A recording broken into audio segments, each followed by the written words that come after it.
Hi, everybody. Welcome back to another episode of Awaken to Your Soul Path. I'm your host, Barbara, and today I'm joined by the wonderful Pamela Shore. And we are going to be talking about her journey from seeker to spiritual dealer and how she walked the path of awakening. And I've been looking forward to this because just the term spiritual dealer, everybody knows what a dealer is, everybody knows what spirituality is, but I've never heard the combination before. So if you are as curious as I am, stay tuned and follow us for this awesome conversation. Hi, Pamela. I'm so happy that you're here today. Well, thank you so much for having me, Barbara. I'm so looking forward to talking about this spiritual dealing. Yes, exactly. I love it. And we already talked before, so we have a wonderful energy connection, which I love very much. And then we talked about a different type of topic. And today, then it's really about, you called it spiritual dealer. So for people who are wondering what the peep is a spiritual dealer, what do I have to think when I hear that? How do you define it? Well, throughout my life, I've been really a people connector. Mm, I have marketed my whole business just through bringing people together and not really spending money on marketing and but really liking to highlight the people in my life that I love their services or I like, different practitioners through even before I got into the healing dimension here. And for me, being a spiritual dealer is my path, my journey incorporated a lot of healers. And so what I chose to do is write a book on that process of my own journey. And I'm a dealer because I'm giving you the highlights and the different healers that have my mentors and teachers that have helped me on this path. So I'm dealing it in all kinds of healing practices for everyone to try. I love that. So we talked about your story a little bit beforehand. Can you share a bit with our viewers, with our listeners, how your story got started? Well, I think that my story started very young, like most of us. We don't really know what has happened when we are born. We know that we go through different traumas or different experiences, and mine came when I was born 2 months early. And Mm, I was in an incubator for the 8 weeks. And I think it changed a lot of, well, I had learning disabilities. I had all kinds of different situations that came up through my life. But I think that my intuition was completely, my first career was a visual artist. mhm. So I'm a painter and I taught college. And so my eyes were really important of how I really saw things. And I think that perception started because when you are a preemie baby and you're put in an incubator and you're swaddled up, really all you have are your eyes. And Yeah. so the perception that happened was I would see things. Mhm. And throughout my life, I was always interested in kind of where things come from that aren't easily explained. Yeah. And back then, I really wouldn't call it, I didn't know what metaphysical was, but if you put me in a room of people, I would be sitting next to the only psychic or the only intuitive in the room, Yes.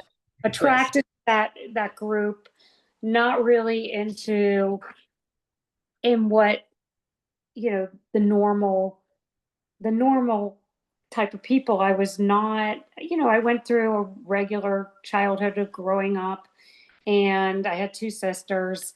I was definitely the one my mother was like, I don't know what I'm going to do with her because she's just not what I expected. And I Mm, wasn't following the path she wanted. yeah. And through my going through school, having all my learning disabilities, and having to kind of forge your way through getting through school, getting through normal, I wasn't the athlete. I really didn't excel in much of anything. I just kind of tried a lot of different things. I actually tried dancing ballet. I loved it, but I was probably the most uncoordinated person you've ever seen. Though now I teach Yeah. movement for a living. Yeah. Um, The irony. and she quickly pulled me out of that path and put me into art, which seemed to be perfect because it really was my first meditation. I have to say that painting for me was really the only time that my mind was quiet. I was creating something. I wasn't getting yelled at for doing something wrong. And it Mm, was just my personal expression. mhm, And for me, that was something that balanced me and centered me. But mhm. back then, who knew what that meant? When you have Or talked about it. Yeah. so as I went on and got older, I was still really interested. Like, you would have a couple events, maybe the psychic fairs, and that was something. If someone asked me what I wanted to do on a Saturday, that was what I wanted to do. And Mhm, I didn't know why, but I felt like there was something in that room that I could connect to. mhm, And as I went on, I kind of went through my journey of life. I taught college. I just kind of followed a path. I didn't really have like, oh my gosh, I'm going to get married. I'm going to have kids. I mhm, just let everything kind of come to me.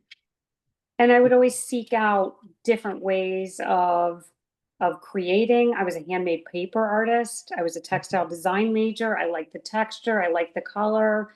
Um, yeah. there weren't very many handmade paper artists in the world, but I got to work with a mentor who taught me how to make handmade paper, and he had a studio, and we worked with all kinds of artists.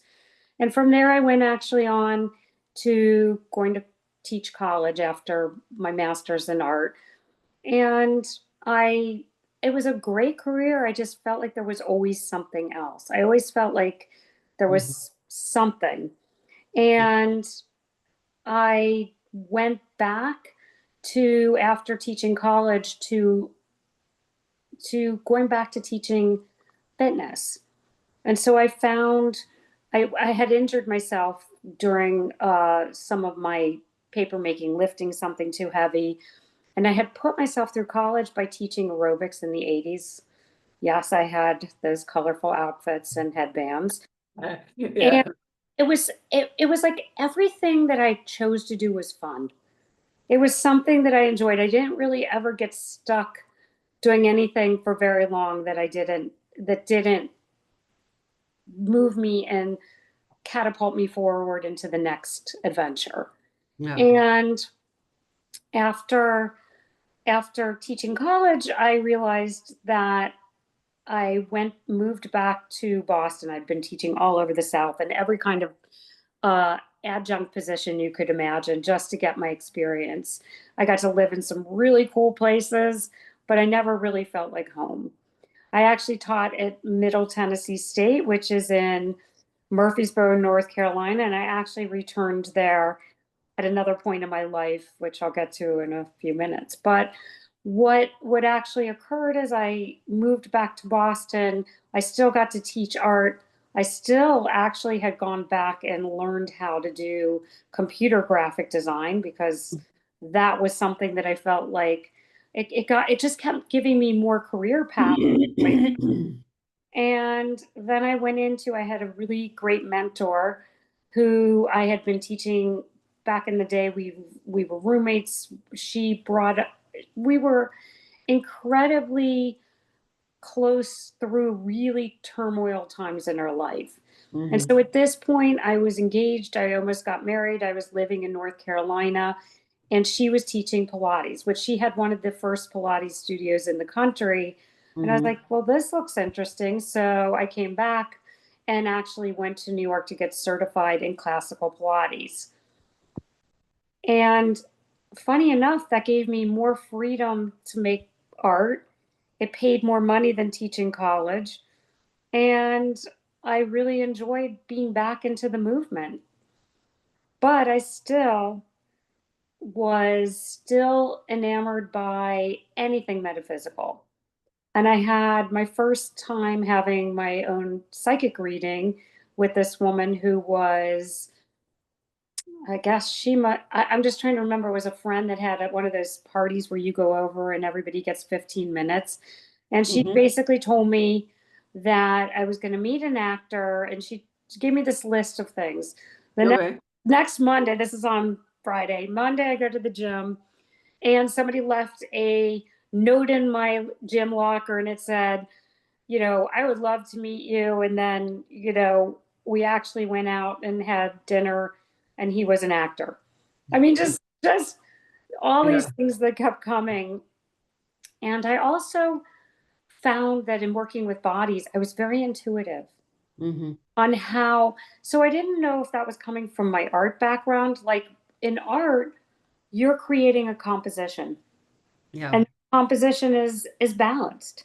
So Hmm. watching somebody move was also watching somebody's body move like a piece of art, that it needed to be in balance. Hmm. And Pilates was a way that I felt like you were really looking, it was mind body connection. So it wasn't just you could move, aimlessly, that you were really trying to connect your breath with movement.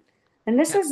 this is at the end of the 90s. So it wasn't very, yoga was kind of big if you were like going to Kripalu or somewhere. It wasn't, we were still in the gym. We were still, not that many people were really doing fitness. And at one point, I opened my own studio. And I had been working with my friend Claire, who was my mentor in movement. Um, and we had gone through a lot together. She also had shown me that I suffered from addiction, Hmm. and I suffered from overeating. And Hmm. trying to solve that problem back then, we weren't, trauma and all of these different ways of looking at humans, that we all carry these stories. If Yeah. you were going to OA, you weren't even accepted by the people who were in AA, because food addiction wasn't even thought of as the same as having an alcohol or drug issue, Hmm. because you have to eat. you Yes. know it Yes. was a different, it was different. So I Yeah. kind of toyed with why I would have to work out 3 hours a day. And then Hmm. I would eat a lot, and it was always kind of like, am I working out because I'm eating? Was I overworking out? And I realized I was exercise addicted, and that was my way of purging. Yeah. And I can see that. uh, that took a long time to really come into balance, to balance that part of my life of moving, of Hmm. being able to eat, of being able to not be so hyperactive that I had to be moving 100 hours a day. Yeah. And at one point, that addiction didn't show back up until I actually got married. Now, dating was a whole interesting fiasco for me at that age. I mean, I would always meet people, but I really was not really, I've never really been in alignment with somebody. And my marriage occurred because it was right after 9/11. And I was like, oh my gosh, the world could end. The planes were all from Boston. I knew people who had been killed. It was very traumatic for me. And then at that point, I was like, wow, maybe I do want to get married and have kids. And I met someone, and I can't even say they were the right person. I had the most beautiful children, but it wasn't like I thought about how this was going to be long term. It was kind of like everything else. It was just the path. Yes. And we got married, and I actually moved to Florida, um, and because he wanted to. Meanwhile, I had this wonderful studio in Boston, and my life was, I was always given messages. Even when I opened up my Pilates studio, I Mm. went to have a sign made. And the guy told me he was retiring, but he would do it.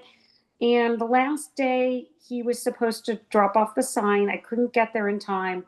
He had put this beautiful sign up, and on my desk was the first publication of Joseph Pilates' book, Return to Life.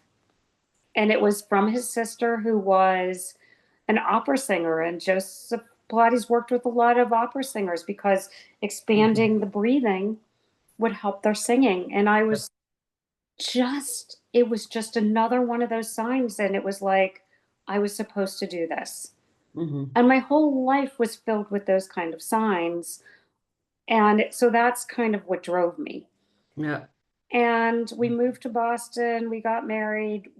I apparently was pregnant before my wedding because Jules came, actually, he came 2 months early, my son.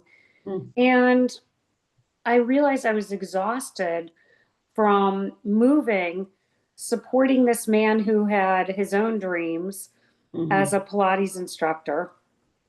And I mean, I had one, just even finding the next studio was amazing for me because I had gotten a job at Jupiter Medical Center and I started a studio at the hospital. I was able to even get 3 teachers. At that point, I started gyrotonic, which is all about, it's a form of exercise about all rotational movements.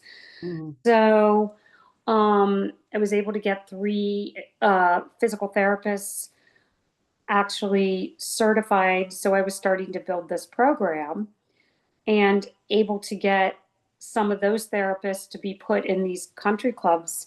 You know, Mm-hmm. I always have these big ideas. Yeah. So through this big idea, I was like, well, what if we put little studios of gyrotonic in all these country clubs and got this out there? So I got Mm-hmm. hired by one of the big country clubs in the area I am in Jupiter, Florida. And we were able to put some physical therapists there. And so everything just happened. I mean, my thoughts, my ideas would just come to me. And I've come to realize they're downloads. Everything I have been getting have been downloads from my guides. But through my hard times, like even through this marriage that became very difficult, I started drinking. I would do anything to kind of mute because you're getting these messages, you're getting all this information, and it was very hard to take on. Mm-hmm. It was, where is this coming from? And they've come to me my whole life. But as I'm raising kids, as I'm running a studio, as I'm married to somebody who I loved the fact that we had kids together, there are parts I loved about him, but he just wasn't really, it was it was like I was taking care of him and the kids. And at the time, I didn't realize this. So the way that I would quiet my mind, I wasn't painting, I wasn't taking care of myself. I wasn't really doing all the things that we now know we need to do. Mm-hmm. We need to really take care of ourselves so that we can take care of everybody else. Yeah. And so that period after divorce and after really realizing that drinking became my way of masking these voices, masking, Numbing. you know, my really big transformation happened after I'd been divorced. I had broken up with somebody that, again, was The somebody I wrong thought I was person. going to be with. Yeah. Now, he also had a child that was neurodivergent, and my kids and his kids did not really gel too well. So I started looking for ways to help everybody, and what I found was neurofeedback. And I think we mentioned this. So this was my path. I'm like, this is what I thought I needed for the kids, but it's what I needed to quiet my mind. Because if I asked, now, both Claire, the person who was part of my workout journey, then Mike Cohen, who was head of uh, the Brain Center for Brain here in Florida, Mm-hmm. he started, looking. What they do is they do a map of your brain, and Mm-hmm. they tell you what parts of your brain aren't developed. And what he told me was it really was how I processed hearing Mm-hmm. and some other things that came out. So when he was working on my brain, I could feel things kind of charging up different, even though I could not get my child or the child of my fiance to come. I put in plenty of sessions and really learned some things about myself and really saw some changes from using the neurofeedback. Mm-hmm. I also, I would say to him, do you think I could meditate? And this is back when people were just starting to meditate and it was becoming big, and there were all kinds of different places so I ended up doing just transcendental meditation, Mm-hmm. which was a classical way, because I had some clients, I said when they were at law school in Harvard, they made them all go through that program. So I signed up and tried that. And really, he kind of said, I don't know if you'll be able to do this. And it really was for the first time, even if it was about 30 seconds in that 20-minute meditation you're supposed to do twice a day, you Yeah. can quiet your mind. I actually felt what it was like to quiet my mind. It didn't last long, but I figured that out. Mm-hmm.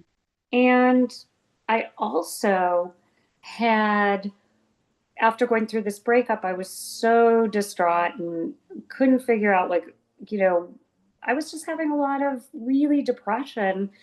And I realized, I was drinking a lot, I couldn't stop. And there was a gyrotonic studio who happened to have angel journaling. Mm-hmm. And I'm going to forget her name, but there was a journal, Dee Dee, I'll think of her last name and put that in your notes. Um, and so she came, she gave us her journaling book, she gave us a deck of angel cards, and she explained that angel journaling was channeling and being able to kind of channel what comes up. And as through this time of doing this just for this afternoon and going back and working on my own, I realized that what I was doing a lot of the times when I was painting and when I would get these downloads was channeling. Yes. I Yes. had no idea what that meant. I had no idea. There wasn't like all these groups now that I'm part of where you can find a mentor that can explain these to you. Yeah, but that's exactly why we are talking about this, because when I went through my whole awakening process, I also felt very alone and there was barely any information there, and you have to figure out everything by yourself, and it feels very lonely and confusing and all of those things. Yeah, and this was 9 years ago, 10 years ago. And I ended up having these tools. These were my first tools: neurofeedback,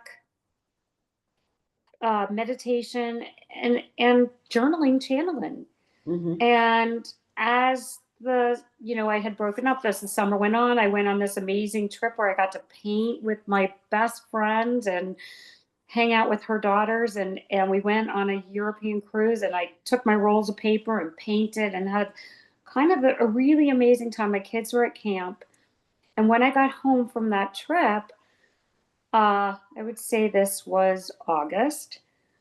My dad said he's coming to town, and my whole family came, and they said, we have to talk to you. And I'm like, oh, what could this be? I went over to their house, and I was hit with an intervention. Mm-hmm. And this was an intervention that I had a decision to make. I had an hour to make the decision. They had a flight for me to go back to Murfreesboro, Tennessee, Mm-hmm. to a rehab that was supposed to be for professional women and had alternative kind of offerings, which were really not that alternative. But Mm-hmm. in their eyes, they were, or Yeah. in back then. And I kind of sat there and I was like, and my parents said, we really will not support you and your children emotionally or be around you if you continue to drink. And I Mm-hmm. was like, fine, I'll go. I want to change anyways. Yes. And I packed up, I literally packed up my paints, packed up my workout clothes. Um, it was really turning off the world for 30 days. Mm-hmm. And during that period, I created a body of artwork. I continued my meditation. They actually had somebody who did spot therapy. And spot therapy is like EMDR, but it's with your eyes. And I realized that was helpful because my disability was hearing, which I found out from the neurofeedback. And the spot therapy brought back a lot of traumas that I had suffered. One was a car accident that happened when I was 3 that my parents never talked about, because back then we didn't talk about things that happened. Hmm. At least in my family, Nobody talked about things we because that shoved would have it been under the the thing. table. Yeah. So a car accident, my mother left me in a car. The car rolled down a hill. Maybe I was three in the front seat, one of those big front seats with no dividers. And I must have hit the brake and they had to get me out of the car. Well, I kept having this dream my whole life. And I had no idea, was it real? What was happening? And the spot therapy brought that out. Hmm. This hidden part of me that had been never talked about, and it gave me a fear of heights. Hmm. I couldn't ski. Riding a bike going down a hill, I was like petrified. Hmm. And I never would have known that had I not had spot therapy. So that, and that is equivalent to EMDR. I actually did EMDR, but that spot therapy was very powerful. And after coming back, so I had this body of work, I kind of had this renewed sense. I had no desire to drink. Once I quit something, and changed my mind, that was it. Yeah. It was really just, and I kind of now had to face these messages I was getting. Hmm. Well, I got back, and this might have been September, Hmm. and went through, I think we talked about this. I went through literally 3 months of intense outpatient, which Hmm. really felt like a way. I would sit there every day, and people would come in. I saw so many people through this period of through going through alcohol rehab. So many Hmm. people that are in this place. Yeah, but you know what I saw when I was younger? My parents both were smoking. They were smoking in the car. Drinking and smoking go hand in hand. It was very social to drink, and then one drink leads to another drink. And it wasn't seen as something that you needed to watch out for. It was seen as something positive because it allowed you to lower your inhibitions and to connect with people. So there are lots of things that have changed since then. My family also was a family that said you don't air your dirty laundry, meaning you Well, don't talk about stuff. and I think that's what my family did. I mean, my Yeah. mother accidentally ran over the family dog. And we didn't even know that, it was just an accident. The poor thing, my mother was traumatized from that. I mean, the dog Oh was yeah. big. I'm sure she couldn't see, but No, maybe it ran behind the car when she was backing up yeah. out of And nowhere. Yeah. but these are the things that we didn't get to know. No. And, there was another thing that came out that was um, some sexual stuff that happened to me from a teacher when I was younger, 16. And this also shaped my relationships on what I Oh, thought. especially at that age, It because was you very, were at the beginning of discovering your womanhood and your feelings and everything's that happening. I remember being 14, 15, something, and my mother thought that it was a good part of your education to learn how to dance. So she made me take dance lessons. And in the beginning, I hated it because I don't like being forced in doing anything, but I discovered I actually like dancing. So I loved going to the lessons, and then there were also dance evenings in the weekend. And I would go there on my bike, but I was not allowed to bike home by myself. So my mother comes to here, so she's a head shorter than me, and my mother would come by herself through the dark to on the bike to get me so that we could bike back together. And I said to her, I don't understand this because I am a lot bigger than you are, and you are allowed to bike by yourself through the dark to come and get me, but I am not allowed to bike by myself to just go home. And she said, yes, but I have already had children. And in that moment, I didn't understand what that meant. I was 14, 15, and I thought, what does that have to do with it? And it was only later that I realized it has to do with being raped. If something happens and you're already married and you've already had children, then you already have certain experiences when it comes to sex and your sexuality that are positive. But when you are 14, 15, 16, or younger even, and something happens in a sexual context, past, then that scars you for life if you're not able to find help to deal with it. Yeah. So we're so impressionable at that age. So Yes. it's an interesting way that your You mother don't looked think at so? that. Whew. But so having that experience and not ever talking about it because I thought it was me. I thought it was something I did. Yeah. So having these really come out really made me stronger in a Hmm. lot of ways. And I really came back a lot more grounded. And I'm really thankful that this happened because literally in December, my children's father had been diagnosed with pancreatic cancer. Hmm. So Incredibly difficult. he literally only lived 6 more months. Hmm. And um, it was the hardest time, but really what helped me through it is just the new sobriety, new, and you feel like amazing and being part of another community, right? Hmm. Because Yes. there's other people you realize struggling. But that's very important, right? Finding your tribe, finding your community, knowing you're not the only one, not the only one struggling with this, not the only one having to figure things out, and being able to talk to people who just get it. Only a couple of words often needed, or just a look at each other, and then the other already knows what's what. And that's really, really important. And that was really helpful.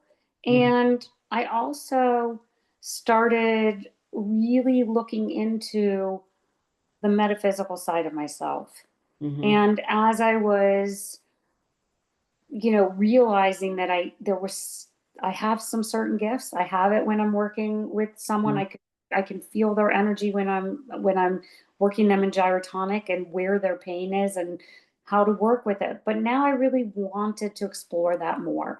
So there was a metaphysical church, and there was this Reverend Justin, Hmm. and my client gave me a session with him for my birthday, and this is in April. So he was sick, and this is amazing. And in that session with him, my grandmother came through, and she was very clear. She said, "There's a woman that's with me today. Hmm. She's been sitting with me all day, and her name is Dottie."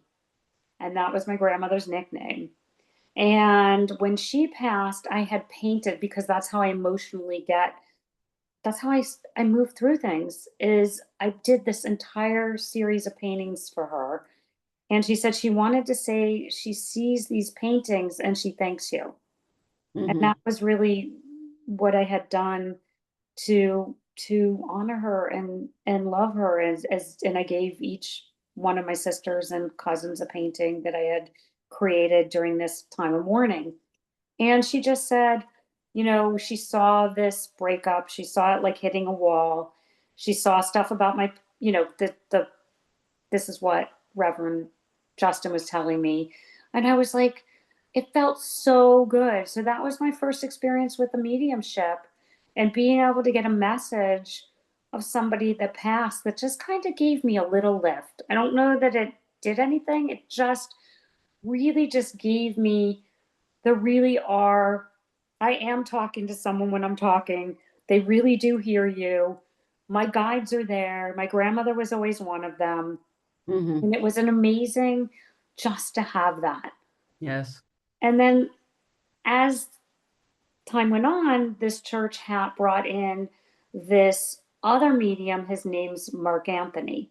And he did one of those huge, when you have the rooms filled, and he was explaining if there's a message for you and you I'm starting to say something, stand up if you think it could be you.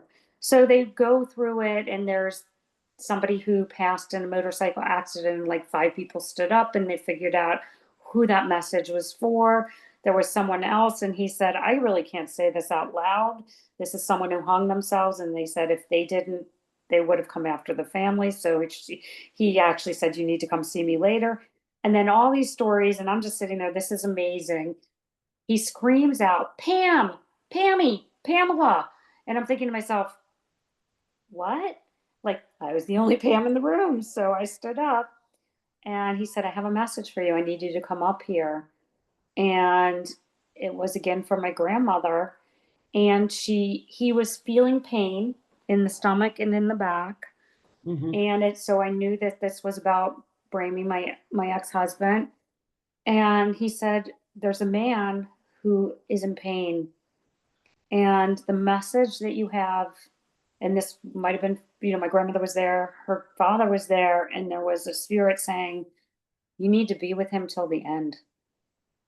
Mm-hmm. You need to take care of him till the end. And I just started crying. I'm going to cry now because the message that I got was so strong. And it really helped me through that period. I knew that I needed to be at any appointments. I was with him. He was in the hospital for a month. I came home every day and said to my kids, would let's go. Let's go be with your dad. I made meals for the holidays. I mean, he was there for a month. I Mm-hmm. even had the dog certified to be a Dog. I had my dog, Maggie. She is a certified service dog, so she could go with us to the hospital. Yeah. And she was with him through the end when he was in hospice. Mm-hmm. And this period was so hard because he really had told, he really did not have nice things to say about me to the kids or to his family, but Mm-hmm. I was still there. I didn't I I didn't I housed the family when they came. I I showed my children that love is love. I saw And that with my own mother. So my dad died of a very aggressive form of lung cancer, and he had decided he wanted to die at home. And my mother was working two jobs, raising two children, and then had to take care of a dying man in her house. And up until almost the end, she did everything by herself. She had already started the process of divorcing him by then, and then he became sick. And then she said, "You're not leaving a dying man."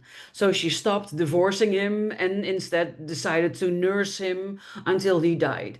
And that was something that I, as an almost 18-year-old child, although you think you're an adult, I didn't understand it. I thought you finally made the brave decision to leave the fill in the curse word, and now you paddle back and you decide to nurse him through this death experience. And she also saw it as love, but we as children, we didn't understand this choice. We couldn't also really support her in this choice. I think it's because you're missing life experience, or maybe because you look at the world differently, because things change. And airing your laundry, I talk about things that happened. If I were to say what I just said and my mother was still alive, she would have been very, very upset with me. And I think it's important that we talk about these things and that we share all these things. So our perception of things changes with every new generation. but I also, because we're connected and we're all connected in one, I knew that that message that came to me from that medium was to really, really, you know, these are our children, and I ask him constantly for help. He is with me, and I get signs all the time. Like, the signs that I get, the signals that I get, the signals that I'm able to read and receive, it just helped me keep going. Hmm. And I know that my children, I had a 13-year-old, Hmm. and we were 5 when we got divorced. He was 5 when we got divorced. So he was another reason and a huge part of all of my development in these different healers that I collected. So, you know, through this period, it was going to get harder before it got easy. And I Hmm. actually took the children and honored their father and took his ashes to his family in Israel because he wanted them spread in the Sea of Galilee. and Mm-hmm. we had a service, and I actually had to stay with the family. And at that point, I was like, well, when I'm there, maybe I can, I brought my paints. I sent Right. I You did made the what I best out of it. always did. And then I searched out different healers because at that time I was really starting to study astrology. Mm-hmm. And so it was just another step on trying to figure out what is our soul's journey? Especially since I felt now I was that I was connected to other people that beyond. And when I went there, I had this funny experience. I went I like I said, I'm sitting there, we go to an little art street fair, and there Mm-hmm. sitting there is a woman who is a psychic who deals with Kabbalah and always being really interested in, because even in Kabbalah, there's astrology. Mm-hmm. So Yes. I had a reading with her. And of course, I always ask my favorite question, well, am I going to find love? And she said, probably not. This is funny, not till 2026. She said, you're going to be on this journey, which I have been. So I wrote these notes, and she said, you're going to get to this period where you're going to be sitting around with the kids, and I see you watching movies and eating ice cream. And I'm Mm. thinking, oh yeah, that's what I want to hear as I'm here. And Yeah. when we got back, COVID happened. Yes. So I was seriously sitting around with my kids watching movies and eating. I mean, that was the worst, but the most healing time for my children and I, because Mm-hmm. they couldn't leave. They were my captive audience. Yes. We were together, and they went through their transformation. Now, both my kids had a bit of an eating disorder like I did, and this has come out now in my new work that I'm doing, the epigenetic work. Mm-hmm. And I love it, epigenetics. they both one of my sons lost 85 pounds, and my other son lost 60 pounds. Wow, We that's a lot. One of them swam their way through COVID, and the other one rode his bike. He became his own Uber Eats since none of his friends had. He always had a bank card, and that's how I gave him his allowance so he could learn to budget. But his friends didn't, so they couldn't order Uber Eats. So he's like, I'll stop and pick it up, and would ride his bike. And it was amazing. They both went through this transformation, and I basically studied astrology and learned, just really learned how to use Zoom as we're talking. I Yeah. learned to teach my clients, and this my journey continued. I we were all trying to heal, and then astrology lasted about I really went on a deep dive for about 3 years. And then during the end of COVID, I decided, wait, maybe I can try dating again. So Mm. I go online and I meet a man on Bumble who is a chiropractor, astrologer. His mother wrote 13 books on she was one of the first psychics on TV. She was on the Johnny Carson show. And Wow. this man was using astrology in Ayurvedic medicine Mm-hmm. and using uh, a system he called Astrovedic. Mm-hmm. And so he taught me, and we worked together treating clients. And um, he was, I have a good friend who's a psychic, and she's always been my good friend. And during this period, I said, she goes, why would you ever want a metaphysical man? And I go, why not? I love it. I was learning. And she said, she was just telling me, but he had a lot of other women. I did not know this because I've not experienced, but we were laughing because, she said, it's bad enough being one of them, but to be with another one is a lot. But he really taught me so much Mm-hmm. about astrology.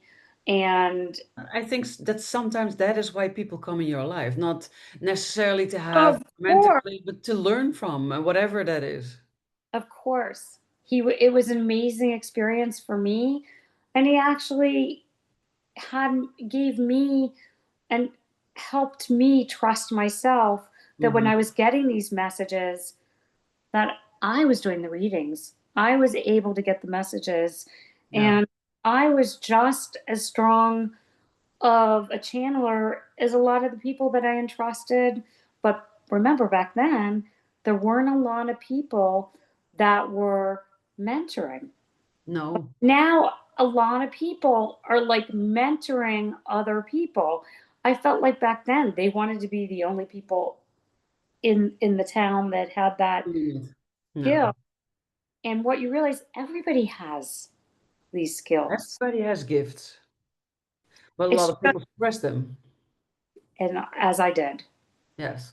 I also learned to suppress them because I have the gift of knowing and I intuitively knew things with absolute clarity and absolute certainty that scared the bejesus out of people.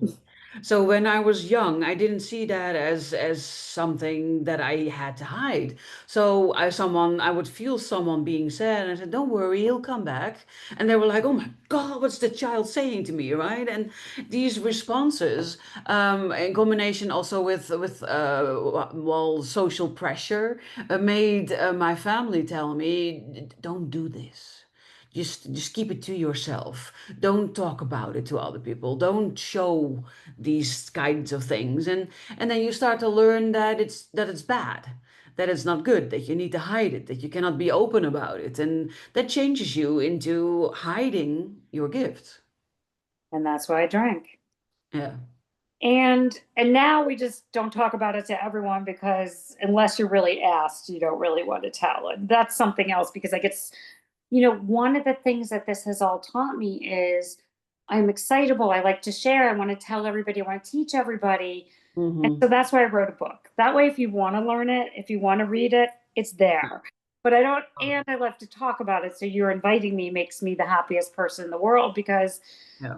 I, this story, we all have a story, but I think that mine is really just keep persevering into the next phase. Mm-hmm. So, I also have to tell you, I went through some periods where, like I was telling you earlier, I had 5 floods in my house. Mm-hmm. And I Yeah. had to have another friend of mine come clear the house. And Mm-hmm. now I can do it myself, but I was, I also I because I was so open and so trusting, that I trusted anyone. And I actually, what I was saying about the metaphysical lovely person that I learned astrology from, Mm. he was dating someone who actually put black magic spell on me. Oh, yeah. And so That's that lesson came, is that, you know, I honestly only brought it in because I was open, mm-hmm. and because I so wanted to be open, that I Yes. didn't realize Unintentionally, you invited in. I invited it in. Yeah. And I don't mean to scare anybody, because, but really being in alignment, being in your integrity, being really grounded, Mm-hmm. knowing what is acceptable and not acceptable. So really in my life, I don't really deal with anybody anymore that deals in spelling, casting. It's just not something. I Oh, think manifesting is about the only spell I feel like that we all should be doing, and bringing in really love and the implicate. love and money are the same frequency. So if you want to have more money in your life, you need to have more love in your life. And I personally think that starts with loving yourself. I agree. But I think that through my story, having, and I think a lot of us, when we talk about our lives, our early childhood, that how we were parented, how things were brought to us, but Yeah. as we talked about epigenetics, which is part of my life now, Mm-hmm. we carry our So family. much more than we are aware of. And we carry the RNA and DNA.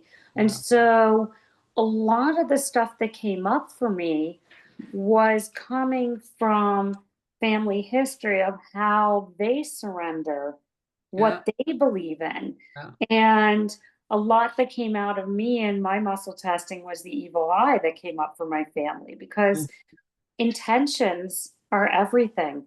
Yes. And if you're not in alignment and someone throws that, like I said to you, when someone puts a spell or throws intention to you, it only sticks when you are not in alignment. Yes. So really being in alignment is the way that you can um not not really be, sorry, that was Maggie, Maggie is welcome. is the service dog who's now retired. But Yeah. so through this period of going through then having these, I really was seeking help. And so that's how I met a few of the other people in the book, like Mm. Angie, who helped me through the spell casting. Now she's a paranormal investigator and she came in and Mhm. did a clearing. Um, and really, also was, you know, trying to explain to me not allowing this other energy in. But, Yeah. but I still felt, there's this fear and scariness of Mhm. of energy, but and energy that's not yours and negative. So learning discernment of who to really trust and who you want to work with. So Yes. Exactly. I met someone because my house wasn't selling, and I thought maybe there is a hex on the house or something going on with the house. And then it turned out that I was carrying an entity with me, a very negative entity for a very long time that didn't want me to leave and wanted to keep me sort of captive in my house and unpliable. And that was both a shock and a relief, I have to say, when I found that out. And she immediately removed it from me. And it's a world of difference.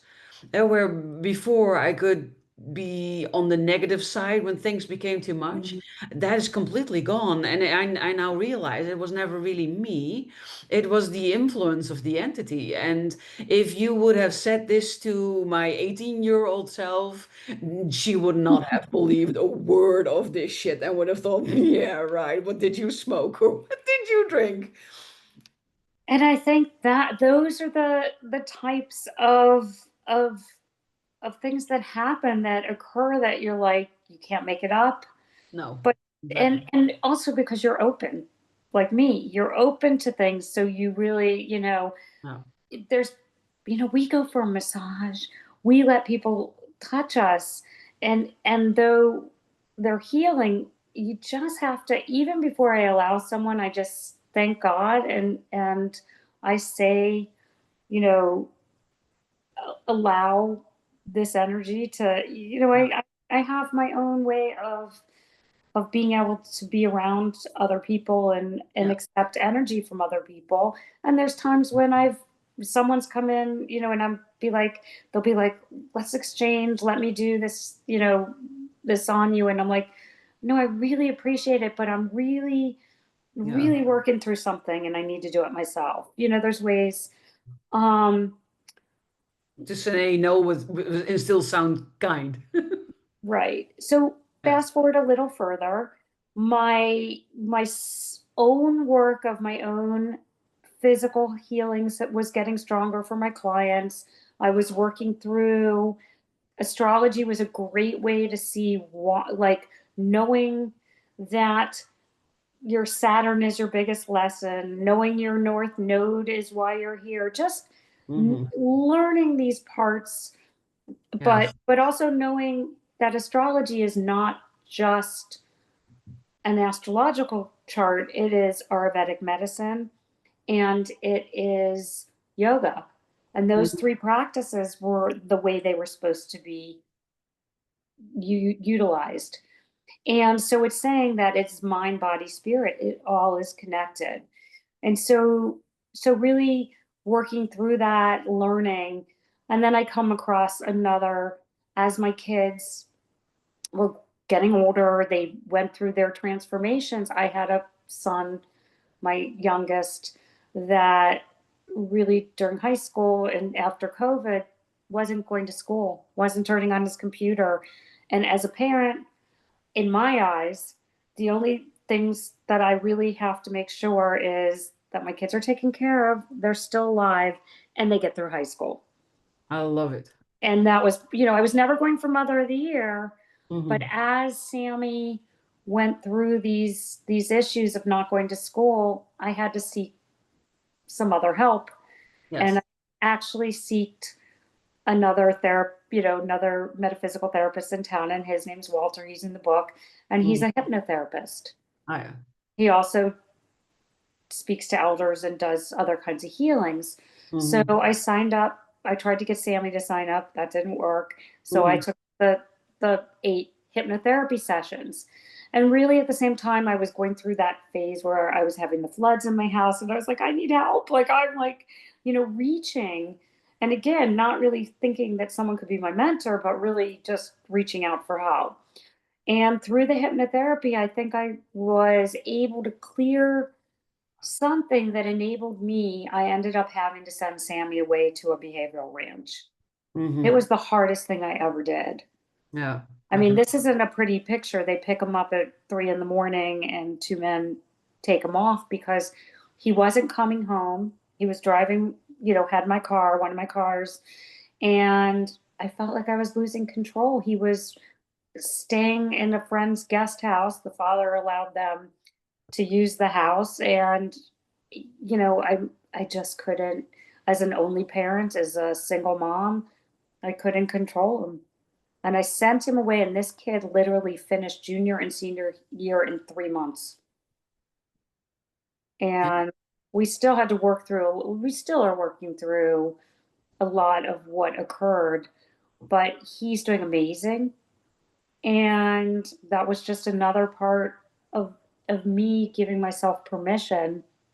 And then after finding that, I ended up finding inner dialogue, which was because I was looking at doing cranial sacral therapy. Hmm.